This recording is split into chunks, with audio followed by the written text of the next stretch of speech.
Hello, I'm Rojo, and today I'm gonna watch Medlines versus Rogue, a losers bracket match. I believe is how the LEC is structured.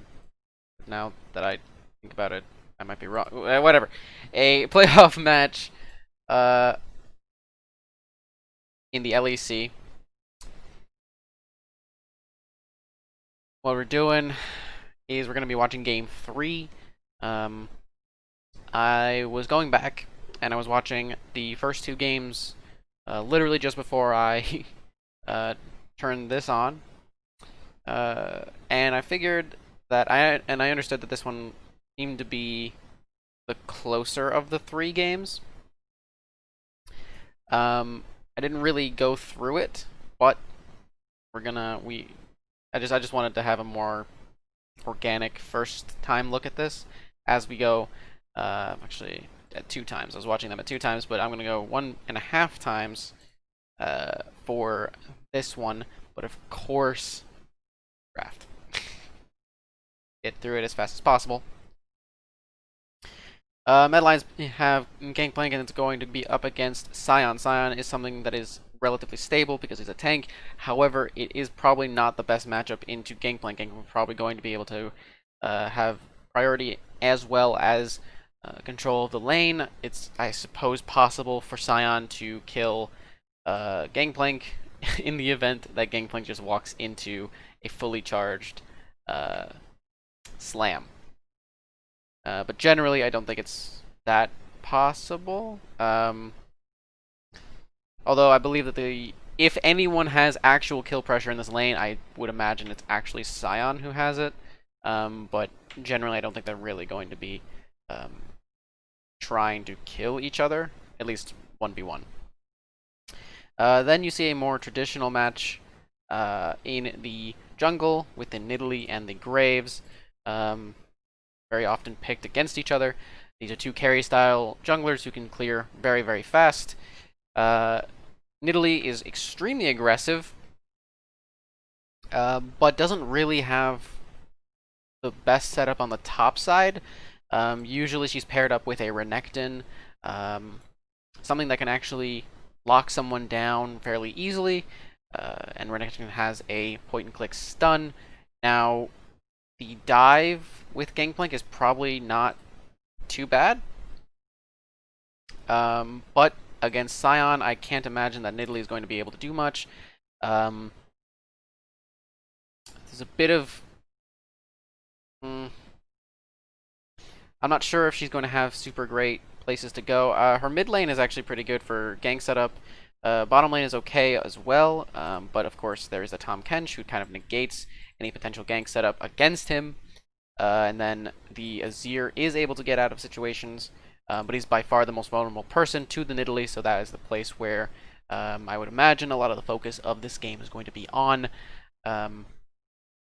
Graves' job really seems to be to maintain a stable game, match Nidalee's movements, and neutralize them so that his laners can lane just fine. He's probably going to be moving towards the top side because this is, generally speaking, the bottom lane doesn't really have much it can do to help him, as well as it should be fairly stable, doesn't really need any help into the Senna Nautilus. And the Azir is the real focus, and he should be moving generally around the River Raptors area, kind of like in this weird circle. He should be hovering most of his time in this area so that he can prevent anything that the Nidalee can do. Obviously, that is reductive, and junglers cannot just sit around in the in those spots. But look, try and get this as fast as possible. The Twisted Fate and the Azir matchup. Azir should be favored in this matchup, at least lane-wise and team fight-wise.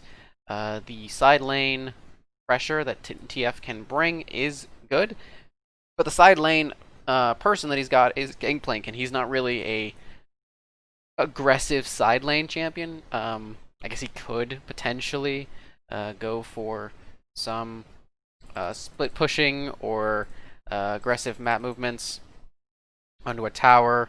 If Sion invites it, I guess he could fight him. But it's more going to be, TF is going to be used defensively on a side lane rather than offensively, because I can't really imagine that he's going to be able to see a situation where Gangplank is getting the jump on Sion or onto Azir in a side lane situation. Early on, I mean, the issue that I have with Twisted Fate is that this Tahm Kench going down bottom is this Tahm Kench is going to make it more difficult than he probably wants to be. So again, you're going to have a top-centric situation. Seems to be where the meta is right now. A lot of very top-centric movements, top-centric jungle, mid movements, and you're not really trying to snowball the AD carries, mostly because their agency is fairly low. But especially in this case, I mean, Senna is literally a support, and Ashe is a map hacks champion. So you aren't really looking to snowball them. I mean, Ashe can do a lot in the late game. Of course, Senna deals a decent amount of damage, as well as brings shielding and healing in the late game. But their agency in the early and mid game isn't super high. And so I would imagine that this is going topside. But again, the topside that you have doesn't really make sense with what you've picked below it, right? So there's kind of a congruity issues with that.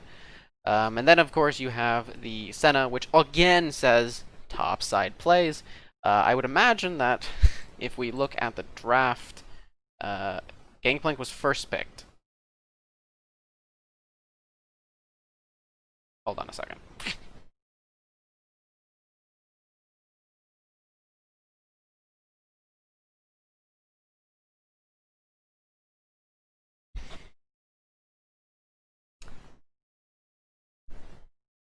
I thought Renekton would have been banned here. Huh. They basically picked the perfect Renekton comp and said, nah. If I was gonna pick Renekton, if my team is a team that picks Renekton, this is the composition I would go to do that. You have a champion that affects the side lanes. You have a champion that is obviously really strong with Renekton. You have a champion from the bottom lane that can affect duels in the top lane. If I am willing to pick Renekton, this is the game that I pick Renekton in. So maybe interesting priorities. I don't really know what the thought is, but Gangplank doesn't necessarily like any of the things that are around him. He's okay with all of them, but they don't help him do anything that he wasn't already going to do. He's not dueling Sion. I guess he could, but he's probably not going to. And then you have Initiation CC support. How do Mad want to set up these fights? It's a little difficult. I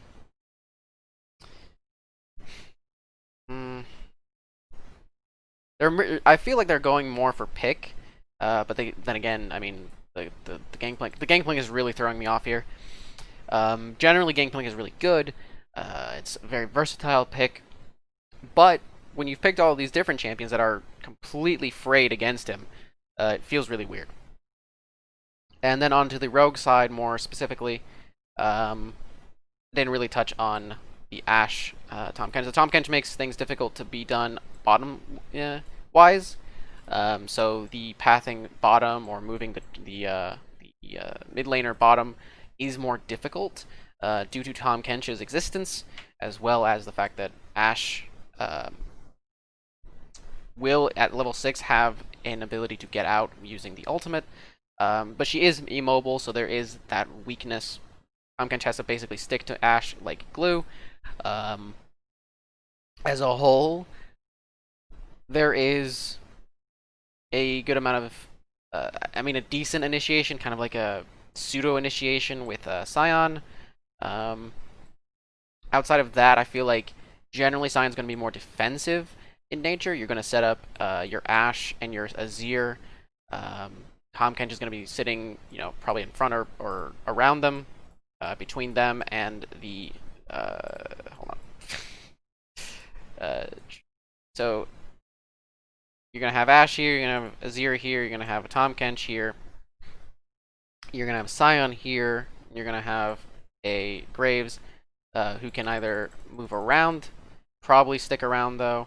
The Sion can also, I guess, flank if he wants to, but I think generally speaking, you want to keep a kind of tight core and then use Sion to as a threat against engagement, and then you go in, you stop them from engaging onto your backline, and then you can kind of end the fight that way. DPS fights are how Rogue are going to want to do it. Now, this kind of goes in the favor of something like Senna and Nidalee, who are able to heal, but the front-end burst, the front-loaded burst that Mad are going to have with something like Senna's auto attacks are kind of front-loaded burst, but the burst from the cards from Twisted Fate, the burst from the barrels, and the ultimate from Gangplank are going to be what the Tahm Kench, the Sion are going to be attempting to avoid or prevent. The smokescreen is really, really useful against any potential card, which means that it's going to be fairly difficult to get on top of the Rogue lineup. Obviously, I think that this is heavily favoring Rogue when it gets to the 30-minute mark, which is seemingly where Rogue is very comfortable.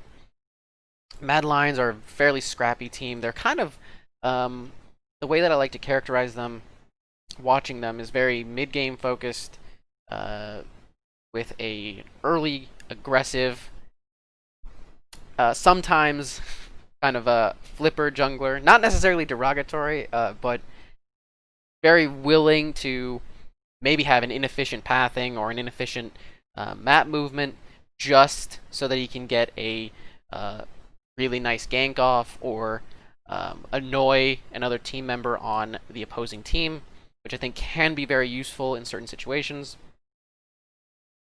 But there have been some times when I've been watching Shadow and thought, that man is he's really committed to certain plays, and it actually adds up some excitement to his playstyle. Regardless, I think that generally Rogue are very secure in the later stages of the game, but the mid game is going to be the big question because the early game should be fairly stable for Rogue, but it's that mid game where if Mad can start getting some picks off in the more chaotic mid game, their dive isn't super great, but it's there. There is global pressure from these two champions, so these two can kind of dive the mid lane. I almost pointed at Ashe, but it's it's at the Azir. So the Azir has to really watch out. Yeah, which is why I am saying that, generally speaking, Inspired Graves should be around his mid laner as much as he can during the early mid game, or early and just before mid transition, so that things are safe for him. But even then, it's that mid game where Azir is probably going to be in a side lane, and that's going to be where you might say, I don't know if he necessarily is safe in those spots. So we'll see how that goes. And only 14 minutes. Look at that. Look at that. He's not from Boston, he's from Portland. Only 14 minutes to talk about a draft. Okay. This is 1.5 speed. It just seems slower because I was playing on 2 times before. So 5-point start by the Mad Lions, and Rogue actually did a 5-man into this bush, but put down a ward, and then they actually 5-manned into the bottom lane, which is actually kind of cute play. It defends against any nonsense that Mad might want to do, but Mad were going for the full-on 5-point. Italy actually got a leash, which is much to his benefit, or much to her benefit. Let me actually see. Graves did not start with a leash. No more pausing. No more. No more pausing. That's part of the charm of these 1.5 speeds. Nidalee going to the Krugs, matched with the Gromp on the Graves. Azir should be getting the early push and priority. Eventually, Twisted Fate generally just wants to start clearing the wave as fast as possible, moving to side lanes, so he doesn't really have to interact with the Azir, but early on I think that Azir should be in pretty much full control as to how the lane goes. That is a lot of damage. Why does he have so much damage on him? What is going on? Is it really that bad? That's interesting. That's very interesting. Okay, this is a full clear. We're seeing full clears from both junglers. Actually, now both junglers are on the top side, looking to attack the top laners who have been very aggressive in their movements. Shadow, if he can hit something, he can actually kill. He does not hit the spear, so he does not end up getting kill. Very interesting. They kind of both have the exact same idea. And of course we see that this makes the most sense. You move to the top side because this is... if you're going to find any advantage, it's going to be here. Now we see Larson is probably going to have to flash. Yep. He's going to actually have to die because he does not flash the spear. He went to...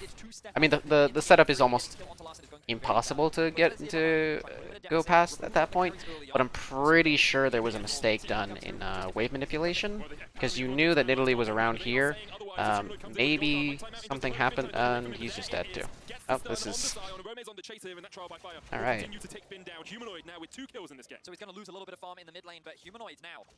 So, there's probably another mistake that probably happened. You know what? Just... I normally don't like pausing and going back, but I'm going to for these two instances. So here, there was really nothing that could be done with the wave because both champions were super low. So not necessarily a mistake.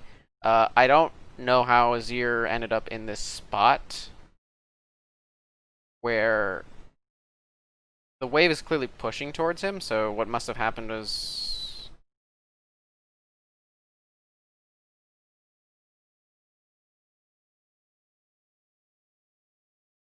he shoved it, kind of.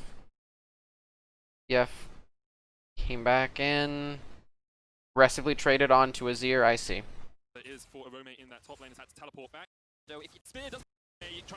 We actually... yeah, there he goes for... the Humanoid looks to be going for an aggressive trade, probably to keep Azir in that spot. Alright, that's the last time I'm going to pause. So it keeps Azir in that spot, which is fairly dangerous. You know that Nidalee is going to be on that top scuttle, so you have to, as Larson, imagine that you have to leave. It looks like he went for a back, but it was in a really greedy spot. That's really not good. It's obviously, it's very difficult to escape that gank.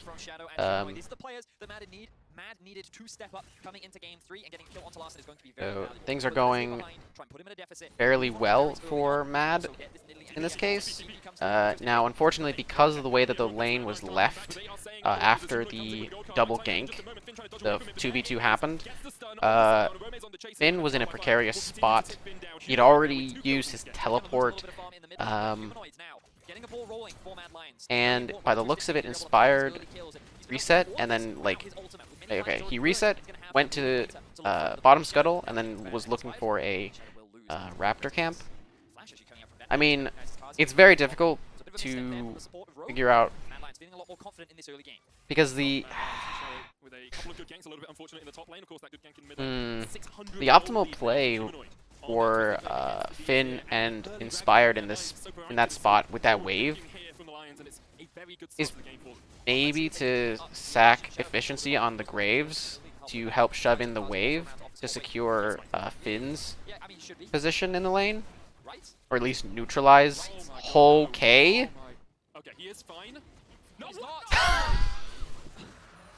Oh man, yeah, level 4 in Italy trying to solo the Drake, ends up dying. Smoke comes up, guys. Okay. A couple of shots help him out with. Yeah, okay, that's one of the That's mistakes where you take a breath and you just have to internally unfortunate. you see the mental strength of But now Graves is going to be able to use that to his advantage. He should definitely get those Krugs. Oh, he's looking for the. Oh, he's looking. Oh, wow. Oh, he's just dead. And then he gets. Then he gets the Gromp. So that's just really unfortunate. Obviously, a big mistake by Shadow. They get the dragon, but it's not super optimal.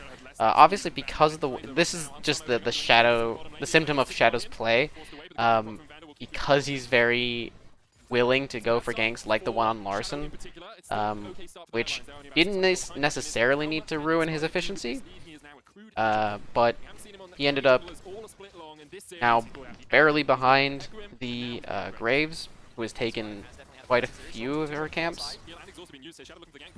Hansama should not be that vulnerable. He almost kills him there. Yeah, I mean, he effectively just solo killed him, but he missed the ultimate. Finn is now proxying the wave, effectively saying, well, if Nidalee's going to be on the bottom side and not able to really do anything, I'm willing to farm this out, and which gives Graves the ability to farm this out, so he might actually be able to get an earlier than normal upgrade to his ultimate. Inspired kills the little raptors to, not entirely sure if that actually increases his efficiency, but it looked fun. I mean, over in the LPL, this has been the most common jungle matchup for a while, right? And Europe has kind of stuck to their own style sometimes. So, I mean, this is effectively like a 4-camp lead on the jungle here, as well as a 1-level lead. Inspired doing what he can. The Vander being here is also rather funny, because it basically means that Hansama can't go to lane. I mean, the lane is basically frozen in this spot, so it does actually really negatively affect Hansama, because Hansama's just like hanging out here. If you see him, he's actually had one of the weirdest movements to the top lane. He like meandered around mid and then threw out a crystal arrow, then walked up through the river. Now Finn is there. Rogue are very, very willing to go for the that first Herald, even in places where it's not necessarily the most optimal. And they don't really set up the bottom lane wave to do it either, or if they do, it doesn't. Maybe there's, because I was trying to figure it out. They gave us a freeze frame in the this game 2, I think, where Hansama was playing Senna, and he left minions that basically allowed the opposing laners to freeze the bottom lane while he was getting up, which didn't benefit anyone on his team, or himself. So it was a little weird, but back to this actual game. So the dragon is now the contest.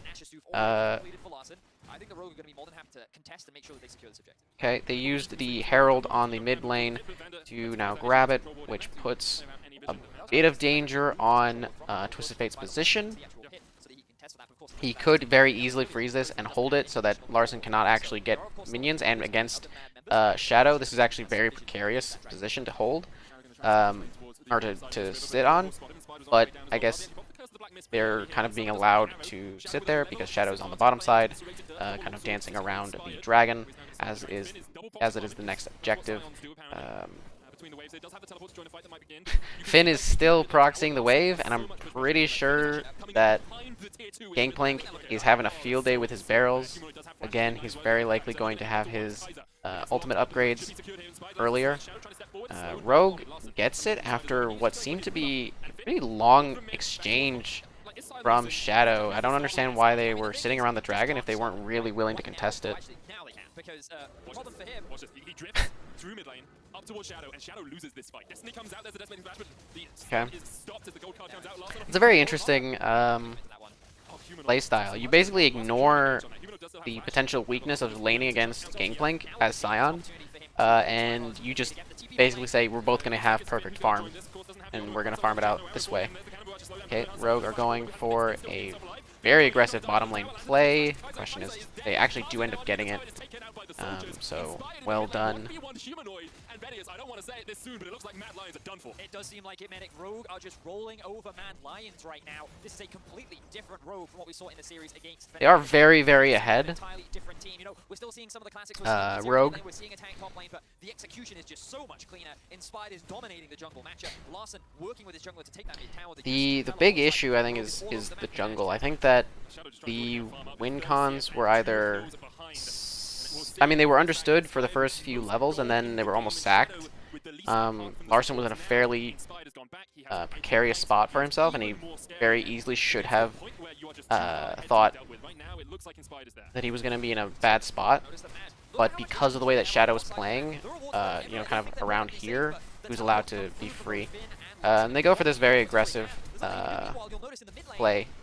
And then this also happens? Why is that happening? Because he knows that this is not fine for Mad Lions as they lose 3 and more plates going to the back pocket of Rogue. A 3,000 gold lead at the 15-minute mark. Rogue with a gold lead. So far, game 2 of I guess you characterize it as more even, because this does seem very stompy. But going through, kind of just like looking at the end game results, the end game state, it seemed like it was a lot closer. So looking for that. Okay, Larson, I mean, there it is. Larson has to kind of seed on a side lane because there is the danger of being hit up. He does have mobility, but against Nidalee and against the damage that Gangplank can throw out and the lockdown that Nautilus had, he was in a bad spot. Okay, now, I don't know why... What was that? Did Finn just, like, disconnect for a second? What happened? Why was he so close? What was he doing? Huh? Finn having a significantly better Okay. performance than he did how he played against Fnatic. But This is definitely interesting. just a little bit, getting punished just there, but still having a great series overall. Sitting at 1-3. Okay, Pansama allowed to get a free Rift Herald, so that's perfectly fine. He's not getting any farm at the moment, but he should be moving to the mid lane just after he kills this. He's gonna take the Herald, throw out an Enchanted Crystal Arrow. Not really going to be able to do anything. Oh, never mind. There's a lot of damage coming out from the Graves. Vander goes golden to survive. The Dawning Shadow is really good. So now we're kind of even up. We're evening up. We're not evened up yet. There's still a lot of power, carry potential from the Gangplank and the Senna. And the side lane pressure that Twisted Fate has is also really important. So this is a fight that Rogue wanted, but they don't necessarily have super great follow-up, and they don't really know where everyone is. And I mean, as Bedius is saying, they did kind of funnel into a choke point against a Gangplank.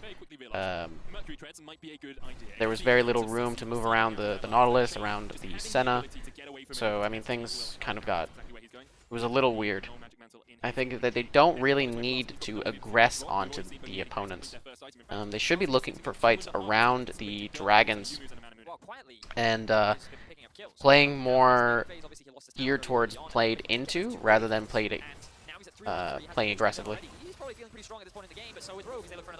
So here is actually good, right? Because you can guarantee that you can kill someone fairly simply without any big issues. Okay, but here's a little precarious. I think they should probably, yeah, they back off into the blue side jungle, put down as much vision as they can, which they have, deny vision using their red trinket, move to the Baron. I think that honestly, you can hit this a couple times and then just walk over. to the Baron. That's what they are doing. They are getting caught out by the Gangplank ultimate. Shadow on that flank, very interesting. Vander is very, very low, gonna die. Finn was left to his own devices. He might have gone a little too far forward with his, I don't actually know what it's called. That's so unbelievably greedy that I... Okay. Very, very greedy by Shadow.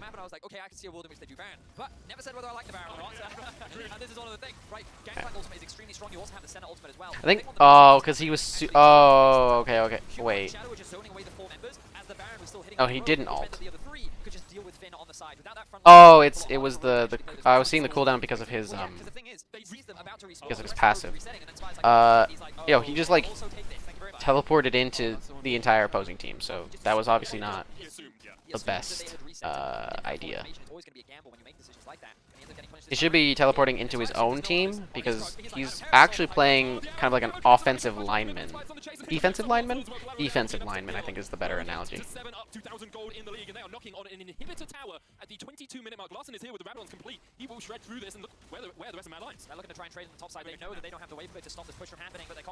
Because his function is to prevent people from coming in. But I guess you could argue, I mean, in that case, he's playing defense. 100%. I'm not using football analogies anymore. Okay, so there's the pressure that Twisted Fate can offer when they're on the bottom side of the map in a kind of almost inappropriate spot. Okay, Kaiser's really far forward, but Inspire's just dead because the entire opposing team decided to teleport onto this spot. That is perfectly fine, and now the Dragon is given over to Matt, and they're on Soul Point. It is a Cloud Dragon, so it's not necessarily the most impactful, but the ability to speed up into this might actually be useful, and I have no idea. Dude, Shadow, what are we doing?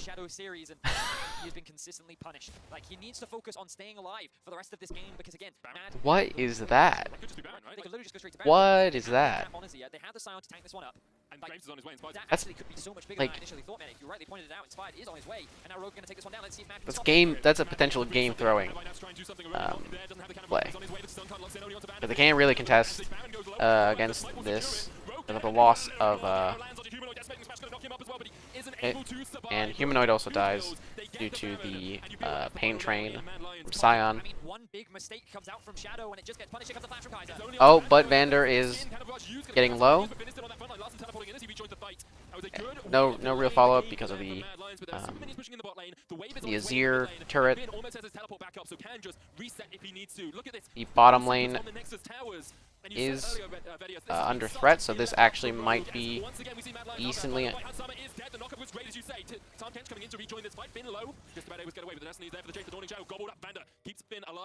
They're constantly aggressing into spots without people that they need to defend the offensive members. Just doing what they can to buy time, try and ramp up, try and play for that Dragon Soul, because Rogue, their push has been slow. They will not get themselves another inhibitor, but they still have a... It's very interesting. I feel like Rogue are playing more aggressively, certainly in comparison to their Fnatic series. They didn't just like sit around and die against Fnatic, but this was far more... they seem to be far more willing to take fights, far more willing to take these more aggressive spots. Then again, maybe I'm not super well versed in their play. That was a little far forward. Obviously, I mean, they didn't know where Kaiser was, but...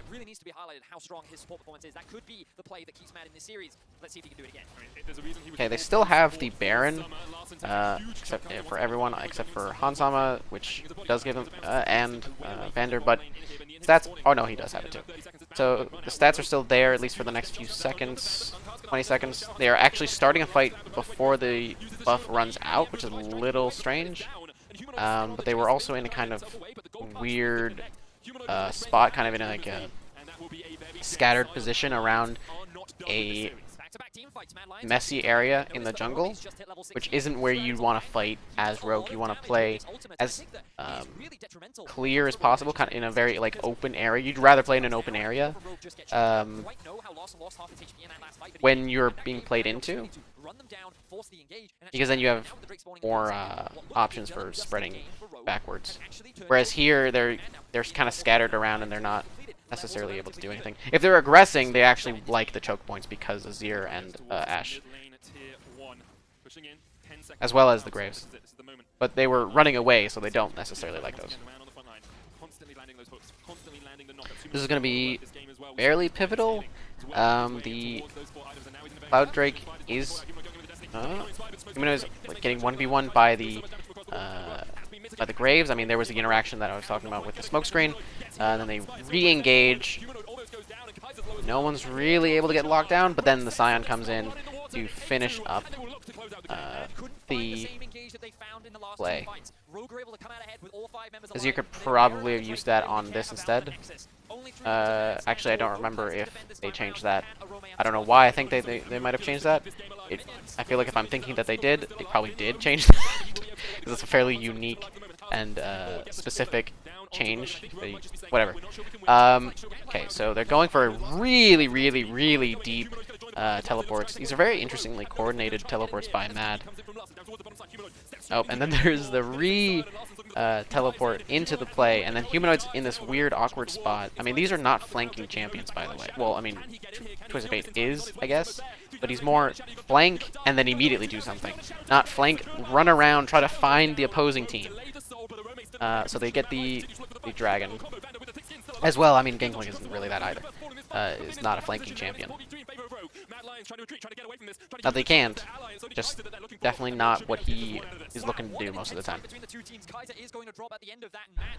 So this is closer because it feels messier. And it is messier.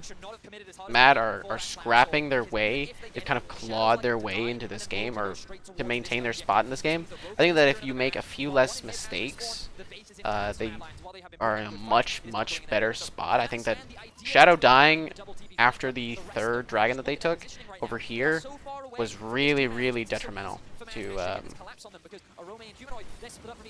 Mad. I genuinely think that they could have come back in this game if Shadow doesn't do that. And now Shadow's he goes in to try to get go for the steal. It doesn't end up getting it. Admirable, definitely. So there's nothing super bad about that. And I can see why you'd do that, but it's not really make or break. So I don't really agree with going for the steal. So it seems like during that they set up for the Baron push. They didn't really do anything with bottom lane, which is really unfortunate. Probably should have done something with that. Obviously, the mid lane wave is pushing in. Humanoid is going in. He has the rapid fire cannon, it seems, so he's able to come in. But Larson scoops. The mechanical god that is Larson. Okay. Alright.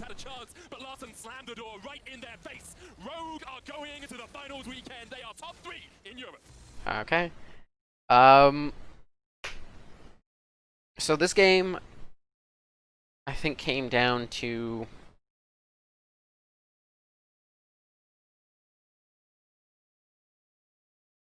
Shadow. I normally don't like pinning blame on one particular player, but I think that Shadow was too committed to certain plays. I think that I think the early dragon wasn't the greatest. I'm pretty sure that there's a world where he can get that. Maybe it's because Kaiser didn't come fast enough or something. Maybe so there was maybe miscommunication, or maybe he mismechanicked. He mismechanicked. He screwed up a few mechanics in trying to kill it. But I think that not really punishing the vulnerable position of the Azir and then moving to Dragon, I think, is a little unfortunate. I can understand why in some ways, but he was kind of stuck in this weird spot down here um, to the right of the pit, closer to the bottom lane, and then was dancing around the Graves, who kind of cut him off from coming in onto the Azir. But I feel like they also shifted around. I'll actually go back to that timing. It was a second dragon, I think.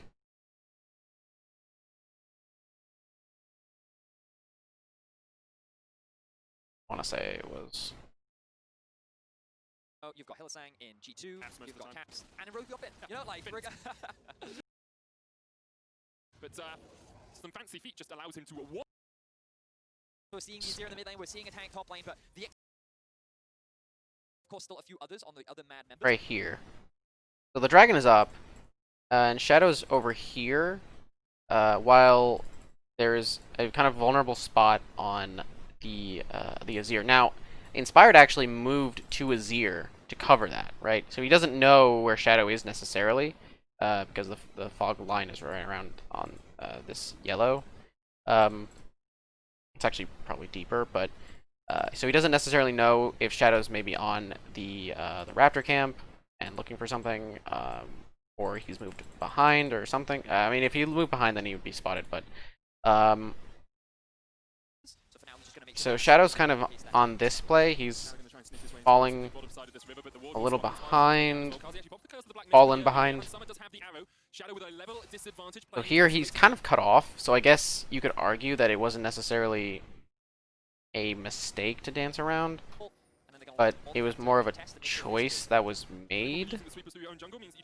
I think that he very well could have set up against the Azir, but I suppose that Inspired's position was smart here. So, I mean, kudos. It defends both the dragon, his bottom lane, and his mid lane, just like sitting here. I think is really good. And of course, his top lane doesn't even need defense because his top lane is literally proxying and the jungler's here. So, I mean, he's proxying 2 towers deep, basically. Sitting here and preventing any real interaction with him and the Gangplank. Which actually gives him an advantage, because he has, you know, pure 100% farm. Not entirely sure how this advantage really came about, because they were about even for a bit. Okay. Actually killed him here. Lion just have a lead the entire time. I think he'd been doing the proxying for a bit. Yeah, he was doing it here, which is where the farm kind of started to get away from Arome. I'm not sure how, because they weren't really interacting with each other, and there's no real reason why Arome wouldn't have pretty much perfect farm, but because he'd been here the whole time basically, unless he improperly. I see. So because Shadow's behind, because he's fallen behind, Vander moved in and Inspired moved in, so this prevented Arome from going to his lane. Some of the best mid laners in the league, he's like, land with Finn underneath the tower should be pretty healthy for the moment. Mad Lions here 2 in the mid lane. I think they're looking to dive it. Oh, that's so unfair. Humanoid does have flash, has the ignite as well as the arrow comes out. It's only going to hit onto 1. It's Kaiser. This is the second dragon, which it kind of danced around for a bit, right? This is the same weird. So no, this is the dragon that I was talking about. They dance around it for a bit, then don't really go for it. I don't think they really can go for it, I guess, is the other issue. Even though, I mean, Azir backed off. I guess the expectation is that if Azir's on this side, if he's walking in, he could potentially do something here. Which is why Humanoid didn't really move to kill anyone. But also because Graves is here, which negates his effectiveness on a potential Destiny and Gate. Oh, the knockup. No, not gonna commit to that one. Finn was proxying, now he's not proxying. Hansamer's on the chase, no arrow for him. There's the cannonball to slow down Vander. Hansamer, Vander flashing forward, who has the thick skin still to keep himself alive. Finn going in, trying to dive under the tower, lands a decimated smash on Kaiser, and Kaiser is dead. Kazi now underneath the turret is taken. Rome wasn't really able to do anything there. Top lane, but the execution is just so much cleaner. Inspired is dominating the jungle. Just to Even between the mid lane, understand one other thing.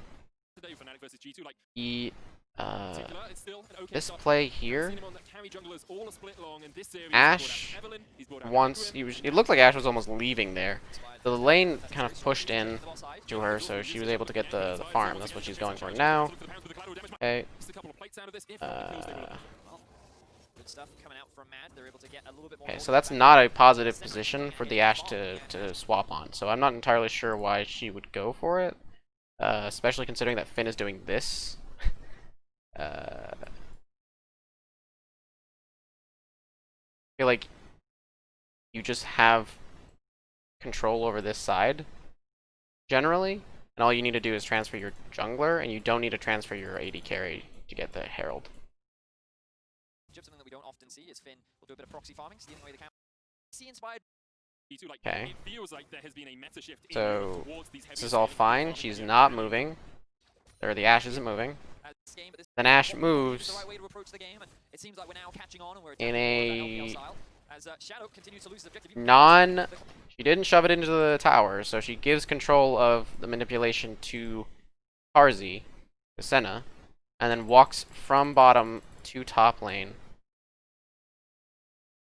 Classic 8 to 9 minute swap up from Rogue. Mad was able to deal with it last game, but this time around they... Everything's going fine. They don't need to go for this swap. I feel like this swap is almost like just ingrained in them, so they just do it. And I don't... What is that path? You... Whoa, whoa, whoa, whoa, whoa, whoa, whoa, whoa, whoa, whoa, whoa, whoa, whoa. Wait a minute. Okay. Yeah. I guess it makes sense, because the wave was going to be in a precarious spot for Ashe anyway, so maybe she just felt like I'll get some CS here, and then I'll just be forced to sit and do nothing.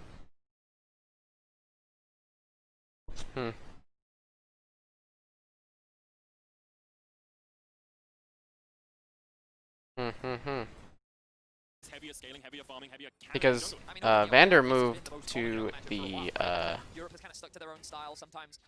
We can be a bit rigid in what we believe is the right way to approach the game, and it seems like we're now catching on and we're top side, which is good in stopping this. But then you don't need your Ashe to move top either. You can just... I guess Ashe is just in such a precarious spot because of this movement that I guess it causes some issues. I mean, this is what happens when you don't have your Kench glued to your Ashe, right? That is definitely a misclick from Larson. Just as we're praising him, the most best mid laners in the league, he's like, mechanically gifted mid laner. Let's just... That was the end game call. Let's see. The most mechanically gifted mid laner. It was a mistake, it's fine. That is definitely a misclick from Larson. Just as we're praising him for being one of the best mid laners in the league, he's like, hey, even the best make mistakes, you know, like, it happens. We've seen Caps make mistakes. Yeah, true, very true. But yeah, just a bit of a misclick there from Larson.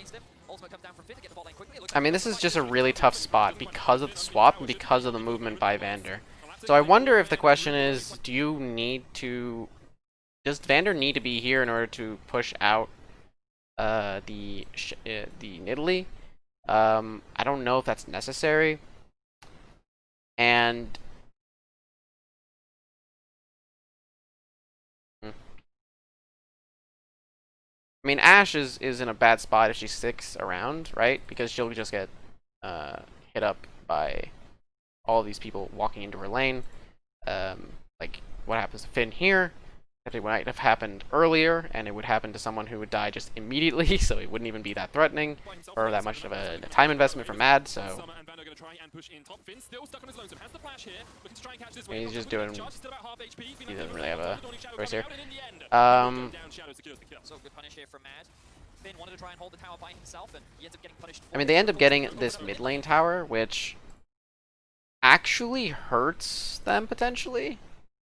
Because I was talking about how it puts Azir into this precarious spot, that if you just hold this for a bit, like, maybe you just leave the... Like, okay, as Mad, you say, alright, well, we're not going to get the second dragon. Okay. You give up second dragon, and now your Azir is forced into this weird box where he's super vulnerable to Nidalee, which requires Inspire to be around Azir at all times, basically.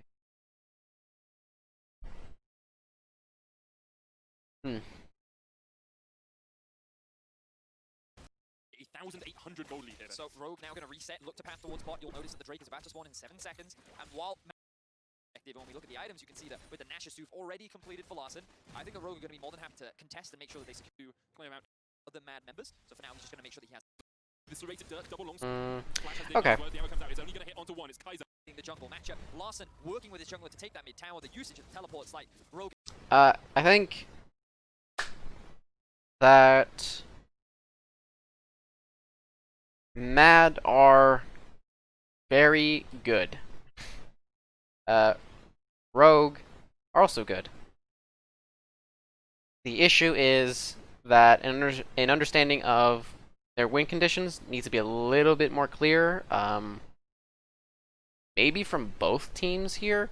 I think that Rogue is probably a little more aggressive than they might want to be with the composition that they had. And I think that I was almost going to just single out Shadow, but Mad Lions seemingly kind of lost out on what they wanted to. I think that the draft was a little weird given, I mean, this is the first pick and then you pick him all of these things and it's like, is that really what Gangplank wants to play with? Does this help Gangplank? I think that Rogue played really well around the Gangplank Scion and the proxying.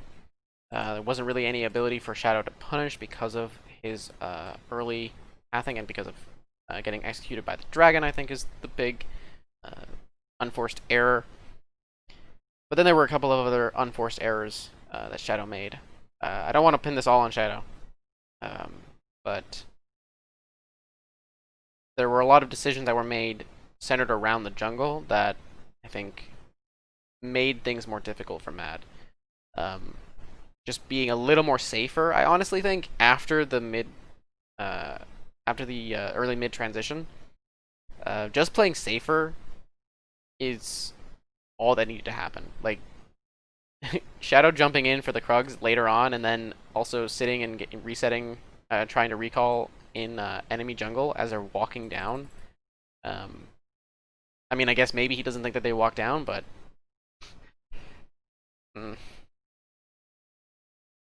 little greedy. But Shadow's still a good player. I mean, there's even in this game, I think that the play on Larson was really good, and then a lot of good stuff. A lot of good stuff. Can't wait. I actually can't wait to see Mad's form at Worlds because I think that being a more mid-focused, aggressive team can be very exciting, but volatile almost, and potentially doesn't give you outs if you fall behind. But if you just beat everyone anyway before they're allowed to come online, then you just win. So we'll see how Mad Lions go from there. I've been Rojo. Bye.